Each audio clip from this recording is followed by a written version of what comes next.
So the Red Wings, and yet at the same time, the channel's kind of gone wonky the last couple of days. It's funny how there's periods where things will happen and there's a blow up. Of course, the Penny Luxac video is still the #1 most viewed on my channel. There is the obviously the live reaction to the draft lottery where Austin Matthews was given to the Maple Leafs. That acquired me a lot of subscribers. There's the video of the actual reaction to the real draft, which got me a lot of subscribers. And I think the streams I've done have helped gain me subscribers. I just haven't had the time lately. And it's really pointed out by the fact that my girlfriend is the one getting all the hockey pool stuff updated, and she's almost got everything on this spreadsheet that she designed. So, well, that we designed. I started it, and she went in and did all the functions and everything I wanted done with it. So, it's actually a pretty impressive thing. And don't worry, guys, it's a year-to-year thing. We will do this year. This is the rough draft, and then we will keep it going. The other thing, and this is the Detroit video, so I'm sorry if you're a Detroit fan waiting for Detroit news. It is highly likely I'll be getting married soon. Not soon. As soon as is too soon. But it's one of those things. I'm an old-fashioned guy, and I think that a relationship needs to have an end goal. And yeah, there's just that. All right, Detroit.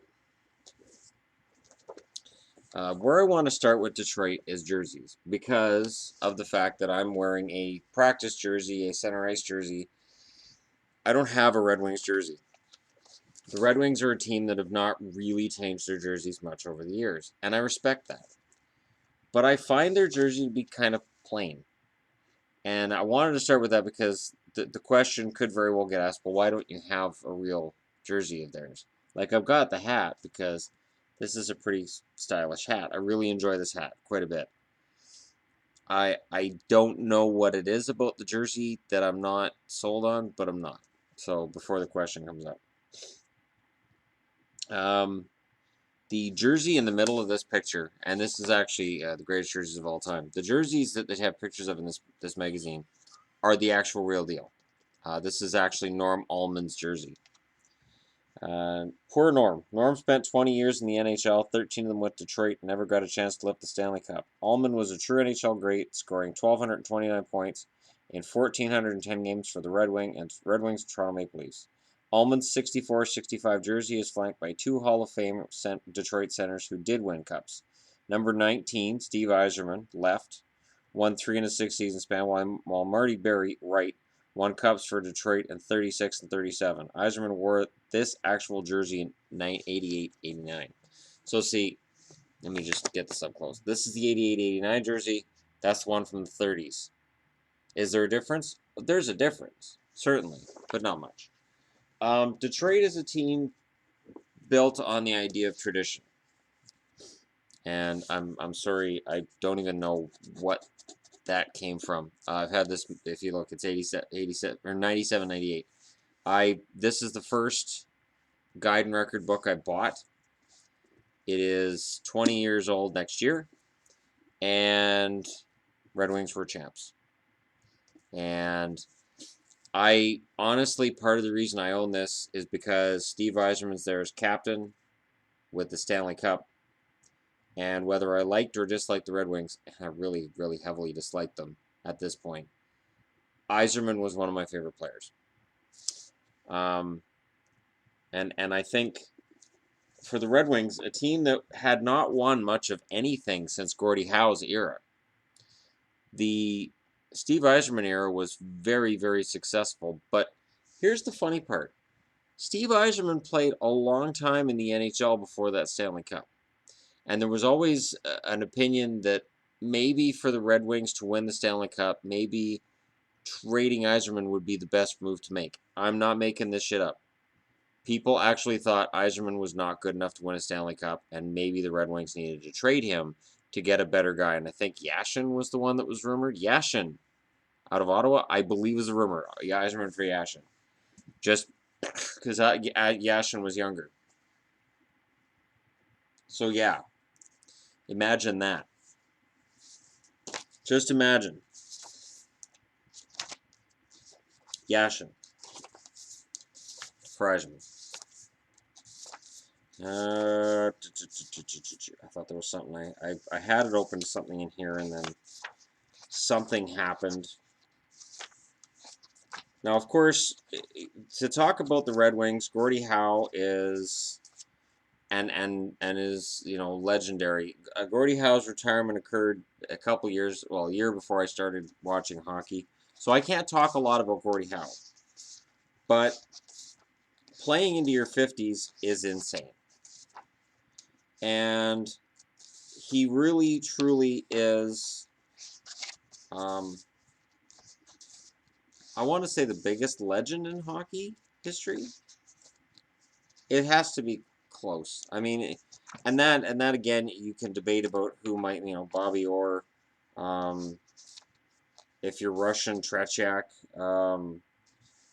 for Montreal fans, Rocket Richard. But I mean, Gordie Howe, if he had not gone to the WHA, he would have scored over 2,000 points.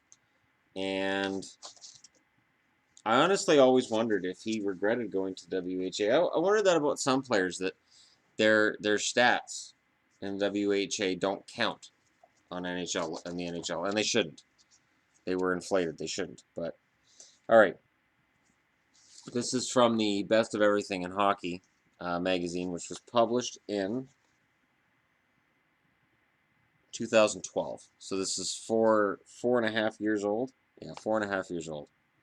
But here's greatest team ever. Detroit's Great Eight. History's made as the Wings sweep to the Cup and a tentacled ocean dweller makes his Olympia debut.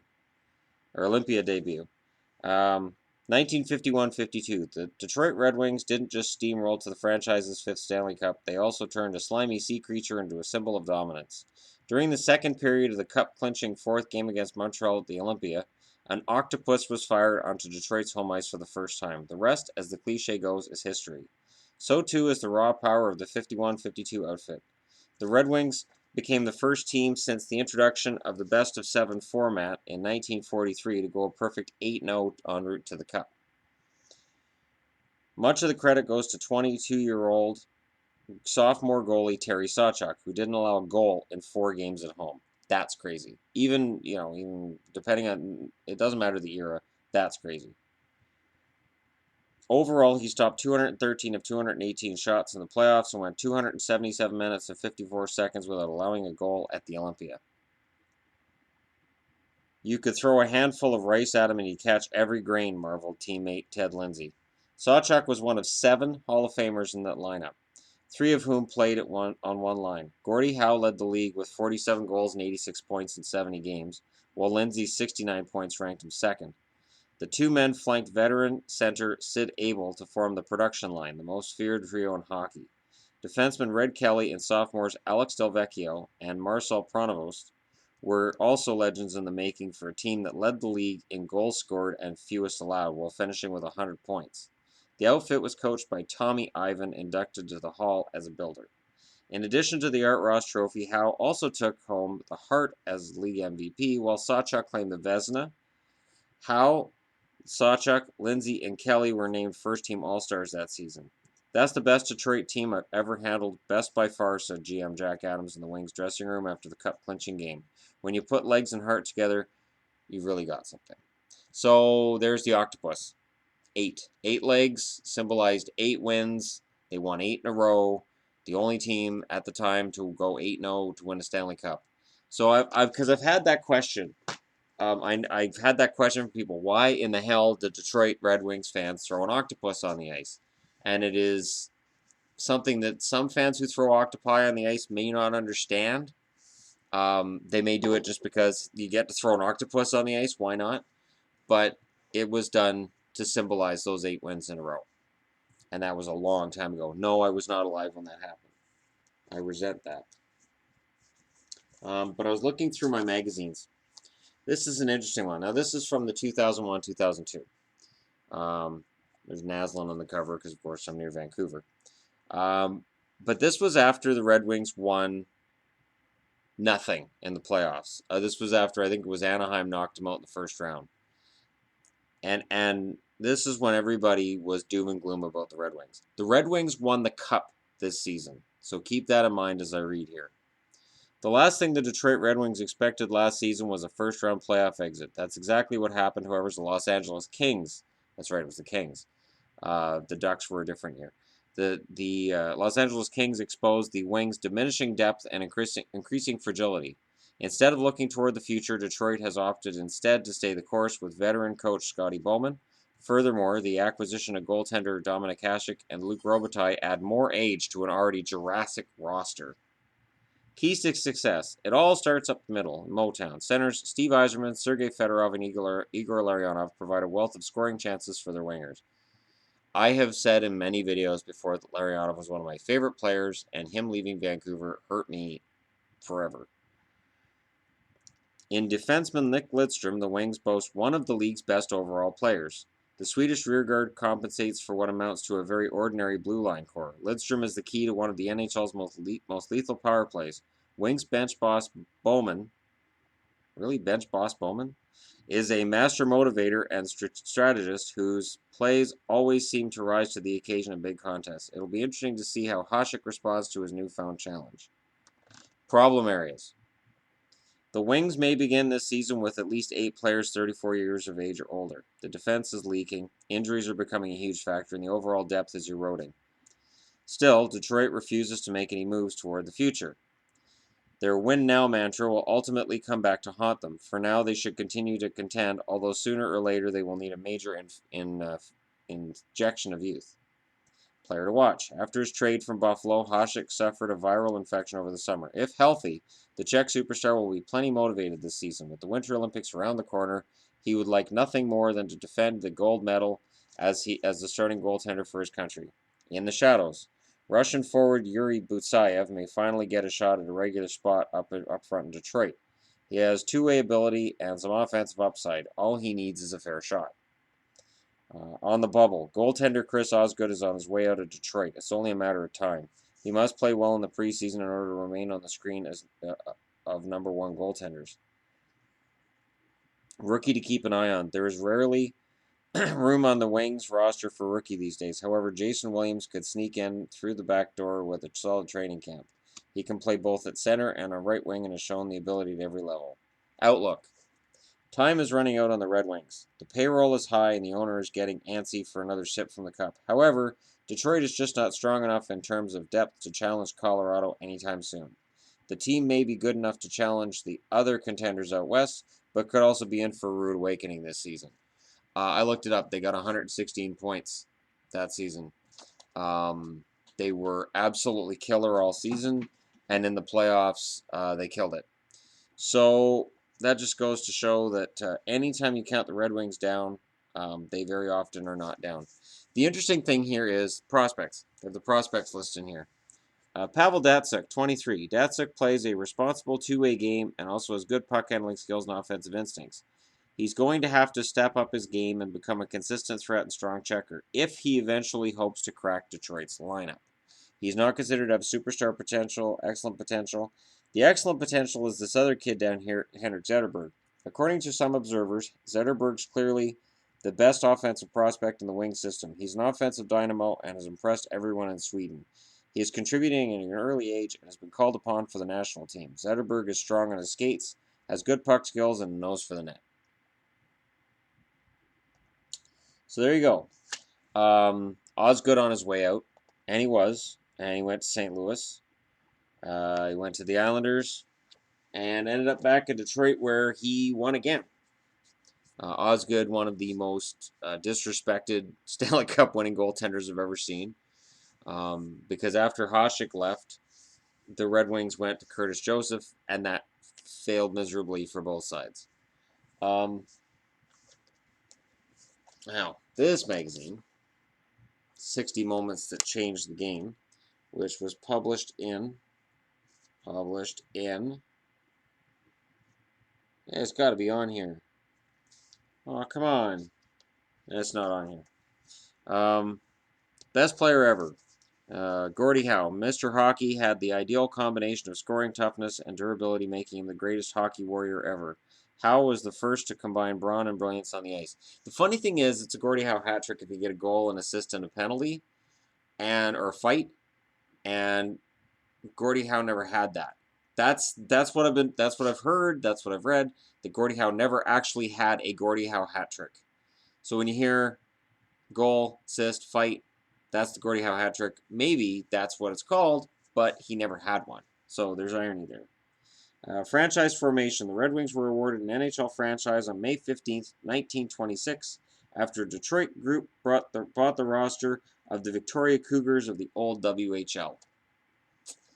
So they were the Detroit Cougars when they first joined the NHL, became the Detroit Red Wings.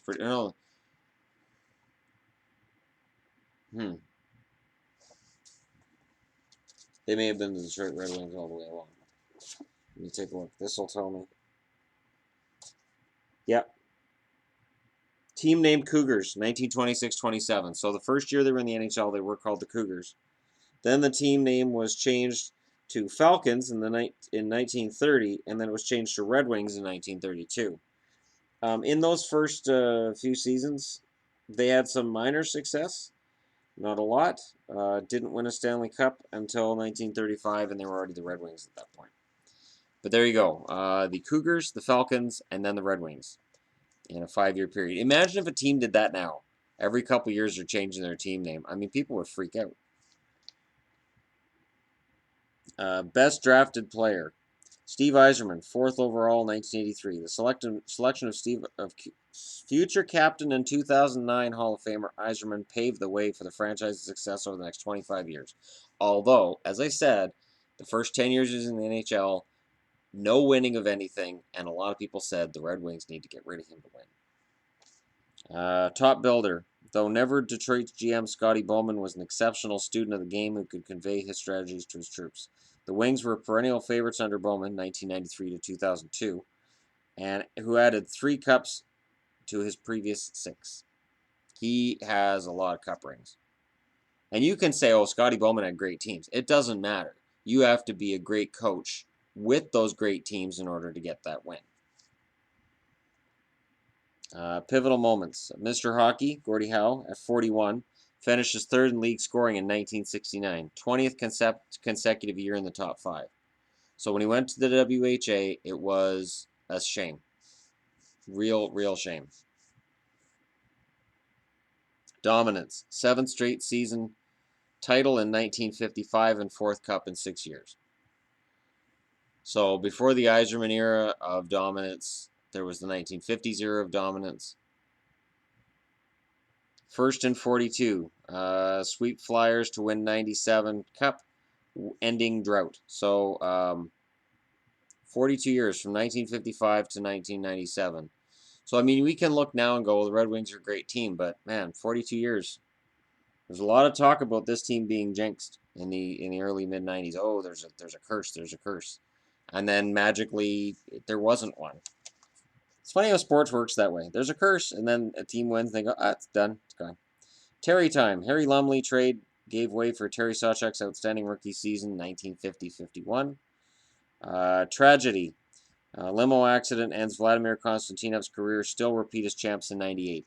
Vlad Konstantinov, one of the best defensemen on the team, and honestly a guy who, if not for the limo accident, who knows how great he could be at this point in terms of potential Hall of Famer. I mean, he was great.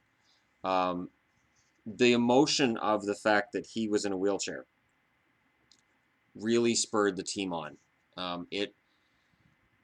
It helped Detroit repeat. It gave them something to rally around to repeat as Stanley Cup champions in 98. And again, while I was not a Red Wings fan, and I still don't consider myself a Red Wings fan, I respect the team. I respect Iseman. I loved Igor Larionov. Lidstrom, probably the second best defenseman I've ever seen, and I would put Ray Bourque ahead of him, but honestly, I mean, I'm a Bruins fan, so who knows how how legitimate that first place I give Bork over Lidstrom is. In terms of all-around defense, it's splitting hairs, man, between those two. It really is. So, Detroit, they're a team that from 1955 on, there was nothing. Lots of Stanley Cup Finals, though. They lose in 1956. They lose in 1961. They lose in 1963, 1964, 1966. All Stanley Cup Final losses. They lost in 1995 as well. And I remember that loss in 1995 because that was to the New Jersey Devils. And going into that final series, it was viewed that the New Jersey Devils were an unremarkable team, a workmanlike team that got there by the trap, and that Detroit would overwhelm them. The opinion was that the Detroit Red Wings would overwhelm them. It not only didn't happen, but New Jersey made it look easy to control Detroit and limit them to 20, 25 shots a game. And that was when a lot of the negativity towards Steve Yzerman became deafening. And I, for one, never bought into it. Sakic went through the same thing in Colorado. Oh, he can't win.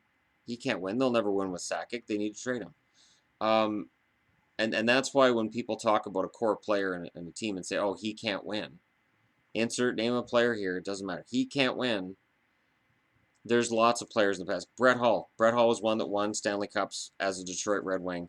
And before that, he was viewed as an anchor that would prevent you from winning a Stanley Cup. A lot of guys went to Detroit to win that Stanley Cup. A lot of them. And there always seemed to be somebody for the Wings to rally around. Whether it was Luc Robitaille and Dominik Hasek in 2002. There were a lot of guys. Brett Hull was one they rallied around. If Ray Bourque had gone to Detroit instead of Colorado, I have no doubt in my mind the Wings would have rallied around him and won a Stanley Cup with him. It's just, it's something that while I couldn't stand the team in general, because they kept beating out my teams. I mean, come on. I'm a Dallas fan, and when Dallas won the Stanley Cup in 1999, do you know what people said? Right now, all people want to talk about is the toe in the crease for Brett Hull. No, no, no.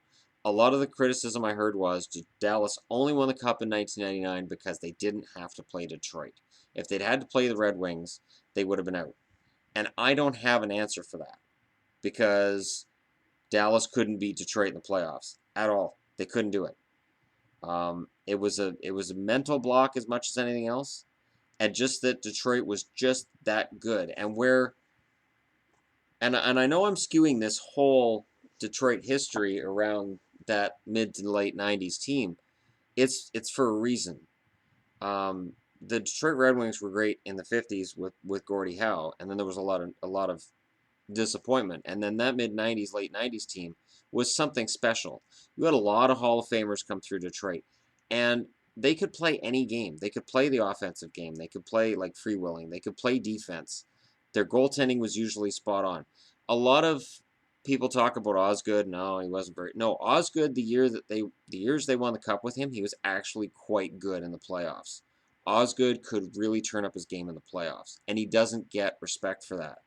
He doesn't even get consideration for Hall of Fame. And I don't know. I honestly, if Osgood made the Hall of Fame, considering his Stanley Cup rings, and again, because he turned his game up when he had to, I don't see him making the Hall of Fame as being any worse than Grant Fuhr being in there. Grant Fuhr, much the same thing. His stats were never great, but he made the saves when he had to in the playoffs, and that's why Grant Fuhr is a Hall of Famer. Osgood won 400 games in his career. But that Red Wings team in the 90s, they could play tough too. If you decided you want to throw your gloves down and you wanted to punch it out all night, the Wings were there with you. They had no problem. They had guys like Shanahan. They had guys like Draper. They had Maltby. Early 90s, you had Probert. I mean, there was always Joey Kocur. There was always somebody in Detroit who'd say, oh, you want to fight? Let's throw down. And maybe that's part of the problem with them now. I don't want to say that because there's a lot of teams that don't have fighting, but maybe that lack of sandpaper is part of the problem in Detroit right now, why they've fallen into a middling team. But I respect Detroit for what they were able to do in the late 90s and the early 2000s. I respect Detroit and Steve Yzerman for what they did. You don't have to like a team to appreciate what they've done. And I think that's part of where, as a hockey fan, I try to distinguish myself as much as possible from other fans. That if a team I can't stand, like Chicago a few years, back in 2010, knocks out, my team, I can't stand the team, but I can appreciate the players. And I know I've come around on Chicago the last couple of years because somehow they're always at the top or near the top. They're always in contenders' spot. And I respect that. Maybe as I get older and I can view the game more from an objective point of view, sort of like today, I'm talking about injuries. I'm looking at this from an objective point of view of something really bad's going to happen. Because I'm looking back at the history of the NHL and seeing where it's been and where it's going. Somebody's going to get paralyzed. Something really bad is coming. And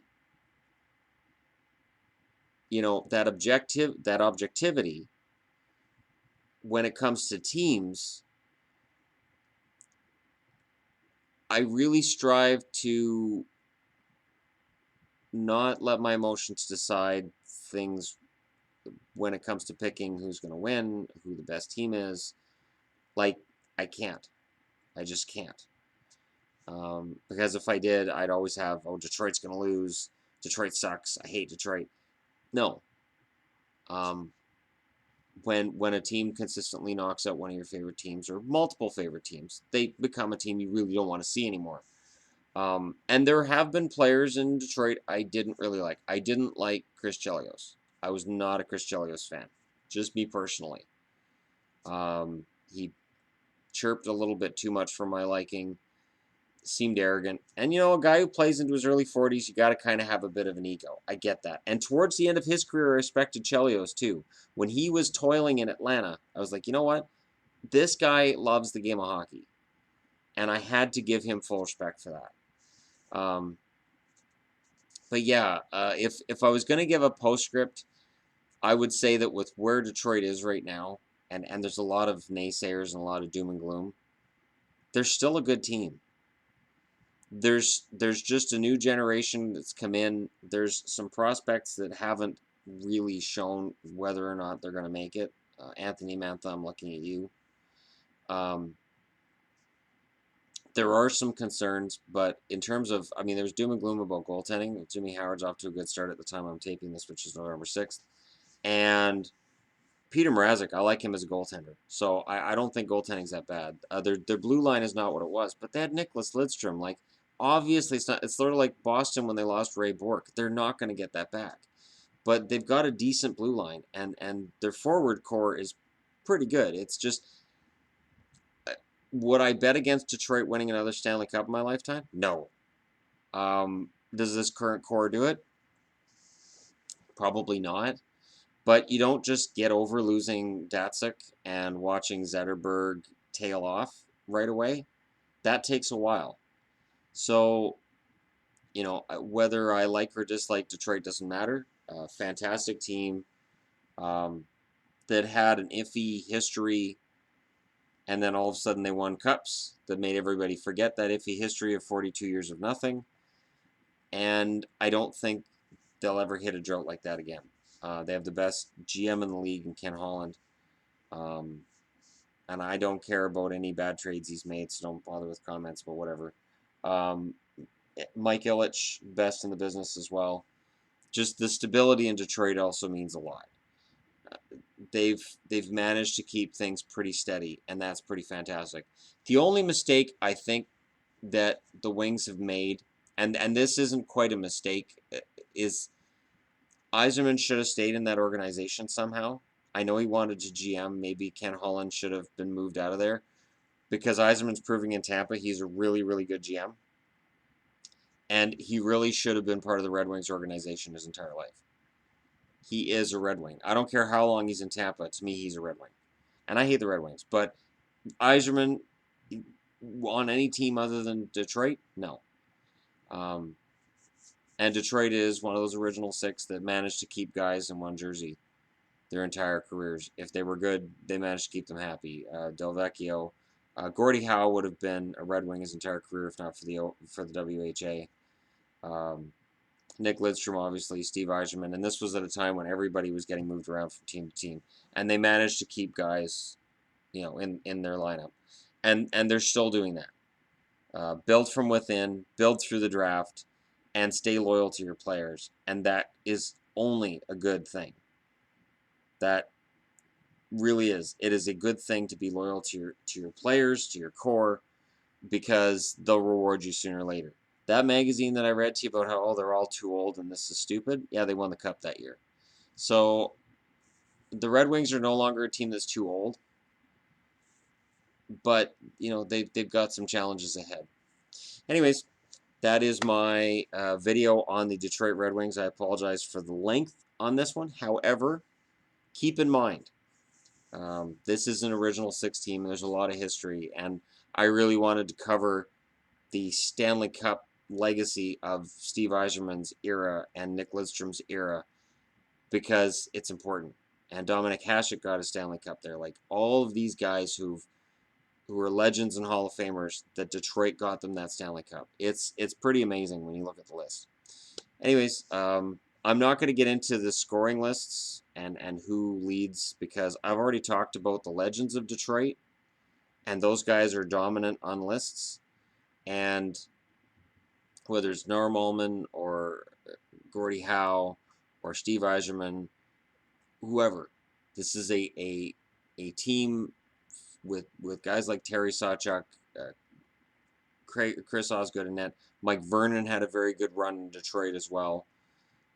There's just a really good history here, and a team that was once considered not a laughingstock, but not a contender, and now they're always in the conversation, and they've made the playoffs for 25 years in a row, which is to be commended. And yeah, so anyways, if you're a Red Wings fan, don't despair. I honestly think that as much as I hate the team, well, I don't hate them as much as I used to. I don't. I honestly don't. I kind of felt bad for them against Tampa last spring because Tampa was just miles ahead of them. I think if they'd been in the first round against almost anybody else, they would have had a chance. But against Tampa, it just wasn't going to happen. I do think that with Nyquist and Tatar, with Mrazek and net, and a lot of the younger kids that are coming up, there's potential in Detroit to win it again. But they are one or two really good core players away. They don't really have that forward to lean on. They don't have that defenseman right now. Kronwall's not it. That can play 26, 27 minutes a night and really be that horse on the blue line. And that's, you can't trade for it, so you got to draft it. So, there's going to have to be some magic at the draft table again, but you never count out Detroit at that draft table. So anyways, thanks for watching. Don't forget to hit like and subscribe if you're passing through. And tomorrow I will be getting into the Edmonton Oilers. Yeah, I'm gonna truck out my Oilers jerseys because I've got more than one and I've got more than two. I think I've got 4, and I can't stand the Oilers. This is just one of those things. All right, thanks for watching, and I'll talk to y'all again soon.